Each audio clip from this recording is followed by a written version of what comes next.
I just had an epiphany. I'm unemployed. I live with my parents. I don't have a boyfriend. I don't have a husband. I don't have kids. I'm a fucking loser. I'm a loser. And it doesn't matter. It doesn't matter. I'm a loser and it doesn't matter. It doesn't matter. It doesn't matter. It doesn't matter. I'm a fucking loser. Woo! Chanting that being a loser doesn't matter is the ultimate cope designed to numb the panic of a wasted decade. It feels liberating right now because the consequences haven't arrived yet, but that safety net has a strict expiration date. She's celebrating her own stagnation, mistaking a lack of responsibility for inner peace. But that bill always comes due when the parents are gone and the youth fades. If a man stood there and happily announced he was a jobless, single loser living in his mother's basement, society wouldn't call it an epiphany. They would call him a parasite and tell him to get a job. And don't even try to argue that it was men who established this norm. Insinuating that the men alive today are somehow responsible for expectations set thousands of years ago is combative, unhelpful, and completely ignores the reality of the double standard. I just deleted my Hinge again after having it for 2.5 seconds. I'm on that time of the month and I was feeling a little blah and like it might be nice to go on a date, so I made a profile, scrolled for a few minutes, and very quickly realized that I don't enjoy doing that, and that was the wrong choice, and I deleted it. I know I'm not the only one that does this, but it's exhausting out here. Send help. It's a known fact that when women use dating apps with this level of impulsivity, they aren't finding Mr. Right, they're finding Mr. Right now. She admits to treating the app like a digital pacifier to soothe a hormonal mood swing, viewing men as disposable distractions rather than human beings. This cycle of downloading for validation and deleting out of boredom is exactly why she feels exhausted. She's treating a serious life search like a game of whack-a-mole. You can't expect to find a husband when you're only shopping for a dopamine hit. Hinge is such a scam. It's actually such a demonic app. They're seriously profiting off of like single people that like just want to find love. Like, it's actually so messed up what they're doing. They literally take all the people that it knows you would match with and puts them behind a paywall so you can't match with them. So you have to pay to get like decent quality people like on your timeline. It's so messed up. It literally should not be allowed. It's like the biggest scam of all time. I can't even think of something that's similar in like evilness as this. It's rare to see someone actually wake up to the algorithm's true purpose. Dating apps aren't designed to find you a partner, they're designed to keep you single and swiping because a happy couple is a lost customer. If the app actually worked efficiently, their revenue stream would dry up overnight. They're selling the illusion of abundance while strictly rationing the actual connection behind a paywall. It's the monetization of loneliness, and both men and women are buying into a system that actively profits from their continued failure. You aren't the client in this transaction, you're the inventory being shuffled around to keep the engagement metrics high. But people still continue to use it, including me, because it's like the only way. Like, people are not talking to each other when they're out anymore. They're on their phones. They have their face in their phones. People are not going up to each other to speak to each other when they're at bars or if they see someone in public. When you're waiting in line for Starbucks and you see a cute guy, he's probably on his phone. He's not looking at you. He's not looking at anyone. If you see a cute girl in public, she's probably on her phone. Like, people aren't like socializing anymore because of phones and because of Hinge, because they're like, oh, I always have Hinge. Oh, I'm on Hinge. I don't have to put in effort to talk to people in the real world because I'm relying on Hinge. It's just this endless sad cycle of like, oh, I don't need to socialize, but I'm on Hinge. But Hinge isn't working because it's demonic and a scam. So then I stay on Hinge and then I continue to not talk to people in real life. It's horrible. Like, how do we break free of the shackles of dating apps? I'm at such a loss, honestly. The reliance on a digital catalog has completely atrophied basic social skills. People walk through life with their heads down because they've deluded themselves into thinking their soulmate is just one swipe away. It's a safety net that stops people from taking risks in the real world. Men are terrified to approach because they're told it's creepy, and women are terrified to look up because they're addicted to the validation in their pocket. If you're still thinking that the love of your life is waiting in a queue of pixels, you're the exact fool the app developers are laughing at. Breaking the shackles requires risking rejection in person, which is a price nobody wants to pay anymore. My friends and I came up with this analogy for online dating, and I need to share it with you. It is using a dating app is like dumpster diving. You are quite literally wading through trash trying to look for something worthwhile. Now, some people will come on here and be like, hold on, I did dumpster diving and I found a brand new Dyson Airwrap that was thrown out by Ulta and it was just sitting there and it's perfect and I'm so happy. I'm so happy for those girls too. I'm so happy for anyone who has done online dating and it has worked out for. For the majority of girls, it is just quite literally opening trash bag after trash bag and finding nothing but useless stuff and trying to convince yourself that it was worth jumping in this dumpster. And it wasn't worth jumping in the dumpster, but you keep convincing yourself, no, because this is how I'm gonna find a Dyson Airwrap. I have to keep dumpster diving if I want a chance at finding a Dyson Airwrap. Describing online dating as dumpster diving is a Freudian slip that reveals exactly what she thinks of men. She explicitly labels the male population on these apps as trash and useless stuff, yet acts surprised when she can't find quality. If the app is a dumpster and the men are garbage, what does that make her? The raccoon rummaging through it? You can't call an entire gender trash just because they don't meet your consumer standards and then expect to find a husband in the same breath. But my argument is we need to get out of the dumpster. We need to walk into a Sephora or walk into a Dyson store and find the Dyson there. And by that, I mean spending your time actually cultivating a community in the space where you would want to find your partner. For example, my friend is looking for a Christian man who loves hiking as much as she does. Instead of spending time on dating apps with people who claim to like those things, go join a group of people who actually spend their weekends going on hikes, or join a new Bible study full of people who are going to possibly introduce you to your new husband. And people are going to say, well, that's going to take too much time. That takes too much energy and too much time. I don't have that time and energy. Is it really more time and energy than it takes to keep getting ready and putting yourself together for a date or a drink with some random guy that you met on the internet who is going to ghost you over and over and over again? Because I will tell you right now, that is a humiliation ritual and we should not be feeding into it anymore. So get out of the dumpster and go into the store. Calling the endless cycle of getting ready for strangers who will ghost you a humiliation ritual is a stroke of genius. The excuse that building a real life takes too much energy is just a cope for people addicted to the slot machine mechanics of the apps. Walking into the store, actual communities with shared values, requires social risk and effort, which is exactly why the quality is higher. If you want a high-value partner, you have to stop looking for them in the bargain bin of humanity. All right, story time. So this is why I absolutely hate dating apps, because people act so fucking weird. Matched with this guy. We add each other on Instagram. We start talking on Instagram. I prefer to do that because I don't like to just give my number out to people that I may never talk to again. We're going back and forth trying to like schedule a date. 2 days go by, okay? 1, 2. Mind you, those 2 days were probably my craziest 2 days at work. And I hate looking at my phone after the work day when it's been crazy. I like to just go home, decompress, go to bed. I don't want to look at my DMs. So I was like, you know what? I'm going to look at my DMs on Sunday. Sunday comes along, I'm looking at my messages. I realize not only did this guy unfollow me and make me unfollow him, he unmatched me on Hinge because I didn't answer him in 2 days. We've never met. We've never talked on the phone. I don't even know your last name, but you're that salty because I didn't answer you in 2 days. Like, that is ridiculous. I want to let anyone know that's ridiculous. So here's your PSA. If you don't know someone yet, they do not owe you a conversation every single day. That's crazy.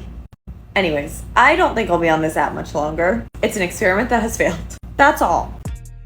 This is a classic case of a man realizing he respects himself more than he needs to chase a stranger. Claiming to be too busy to send a 10-second text for 2 full days is the universal signal for I'm not interested, and she's shocked he actually received the message. She believes her time is a precious commodity, while his time is just a waiting room for her attention. He didn't unmatch her because he was salty. He unmatched her because he refuses to accept breadcrumbs of communication. She's right that she doesn't owe him a conversation, but he certainly doesn't owe her a spot on his roster while she decides if he's worth a reply. The only reason she's upset is that he fired her before she had the chance to quit. Just to let you guys know how low quality these men are on the dating apps, and that they're not really there to find their match. They're just there to play dating with you so they can try and hook up with you.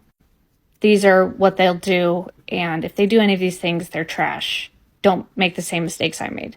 I had a guy that would get my seatbelt for me. He picked me up, took me to a restaurant, and then told me that he downloads and uses the apps because he's sexually frustrated. Got it.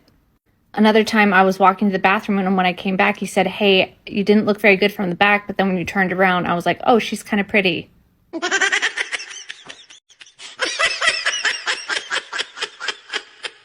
Another guy told me in the middle of dinner that I was average looking, he was average looking, and that's why he thought it would work out. Also that he had a trailer that I could use if I ever needed it. Another guy, we were riding home and I pointed out a nice restaurant I wanted to go to, and he said, maybe if you play your cards right. And obviously invited me over afterwards, and I said no. And even the ones that look like they have their shit together, like hotel executives, I've been on a couple dates with those. I literally was in the middle of the meal and the guy had his friend come over and write off the whole meal. And then as he walked through the casino and said hi to everybody, we also got free tickets to shows. Like the whole thing was written off. It was free. Another guy that I went on a date with, I didn't finish the drink. He kind of complained and said, oh, well, at least they're tax write-offs. Then took me to a really nice restaurant and then asked me to come over afterwards and pretty much threw a fit when I said no and just stormed off and was gone forever. Extreme Dusty, I dated for like almost 3 months, invited me over to his house for a bonfire, took me to like free car shows and a very cheap play. I don't know what the hell I was thinking. Probably the nicest date I went on, I went to a Vegas show, and the guy was a high school teacher. His house was a disaster, and he told me he had an incurable STD. The H. And I said, I can't chance that. He was a raging alcoholic and threw a fit. No, thank you. So anyways, these men on these apps are pure trash, and they're playing dating with you. They're playing taking you on a date because they want to try and see how easy you are. Don't make it easy. Make them wait. If they wait, they might like you. Also, make them buy stuff for you and take you places you actually want to go. Otherwise, don't waste your time. Spend your time on yourself. Advising women to make them buy stuff exposes the exact transactional toxicity she claims to despise. She's furious that men play games to get sex, yet she's explicitly telling women to play games to get free products. It's the same predatory mindset, just with a different currency. Using a date as a shopping spree doesn't prove your worth, it proves you're for sale. If you treat men like walking bank accounts, you can't be surprised when they treat you like a disposable commodity. Real standards involve character and connection, not how many items you can extract before the check comes. So I've come to the conclusion that dating is one of the biggest scams of our generation. Think about it. How did people probably find love and partnership before like modern dating and capitalism and all the bullshit that's ruining our lives now? They were born in a village. There were like 20 other kids in their age group, and they literally spent every waking minute with all the other people in their village, and then over 15, 16, 18 years, they decided who of the 20 kids that they spend every minute with, they vibe with the most, and then they like fucked that person and had a baby with them. Don't quote me on the anthropology of what I just said, but I don't know. I've just been thinking about dating recently, and it's just so fake to me. She's romanticizing subsistence living as a romantic comedy. In those villages, you didn't decide who you vibe with. You were likely traded for a goat or married off to your cousin to keep the land in the family. She thinks the past was a Disney movie, but it was actually a survival contract. Blaming capitalism because having too many options stresses her out is the ultimate first world problem. She's mad that she actually has to compete in a free market instead of being assigned a husband by the village elder. Like, it's so contrived and manufactured. Like, it's giving me the ick that I've ever been on a date in my life. I just feel like the way you fall in love with people should be just by getting to know them and interacting with them and vibing with them outside of the context of all this manufactured, like, pressure to find the one and get married and have babies. When I think about, like, my one long, serious, loving relationship, we were friends for years, and like we were just vibing out as friends, and then one day I just looked at him and was like, oh, actually you're my man. And he was like, all right, bet. And then we were together for 8 years and got married, and like we ended up getting divorced, but the vibes were there. Using a failed marriage as the ultimate proof that her method works is a level of mental gymnastics that deserves a gold medal. She says the vibes were there, but clearly the commitment wasn't, or she wouldn't be single right now. She's advocating for a friends first strategy that literally ended in divorce for her. If that's her success story, I'd hate to see her failures. She's trying to sell a roadmap that drove her straight off a cliff. And I feel like that's typically what you hear from most of the relationships in your life of people who you would actually want to be in a relationship similar to theirs, was that they were just friends or they were dating other people and they just knew each other for a long time and like grew to love each other outside of the context of dating. And then eventually they looked at each other and were like, oh wait, we're in love and we're like two attractive people. Let's make this happen. And this is why I also just think I'm getting such an ick lately to dating apps. I just feel like dating apps just further push this like fake contrived ideal of dating and like going on all these dates and making dating this like game and this numbers game and this project that you need to conquer and accomplish, instead of just like going out into the world, living your life, being yourself, meeting other people that you would naturally cross paths with, because the universe is typically going to put people into your life who are meant to be there. And then eventually realizing that there's like someone already in your life who you click with. So you heard it here first. Dating is a scam and I'm not falling for it anymore. Bye. Relying on the universe to deliver a husband to your doorstep is a strategy for loneliness. The universe doesn't care if you're single, it's busy expanding. Treating dating like a passive accident rather than an intentional pursuit is why she's frustrated. She calls dating a scam because it requires work, and she'd rather just wait for a rom-com ending that isn't coming. If you sit around waiting for your soulmate to stumble into your living room, you're going to be waiting a very long time. Okay, right, listen to me. Ladies, the kind of men who are on these dating apps are not high quality, okay? That's why you're suffering. I'm going to explain it to you and I'm going to break it down to you, and I want you off the dating apps. Listen to me, okay? You are doing yourself a disservice. Dating apps are trash. They not work. They never will work. You will never, ever meet a high quality man, not the kind of men that you want to meet. They are not on dating apps. You know why? Because those men have no issues approaching women in real life. Those men are having coffee in affluent places. They are meeting women on holiday and talking to them with no issue. They speak to women with ease. Why? Because they have that confidence, because they have that inner security, that confidence. They are secure within themselves. Now, unfortunately, if we go onto the dating apps, you've got all the kind of men that you don't want to be with on dating apps. There is a reason why these people are on dating apps now.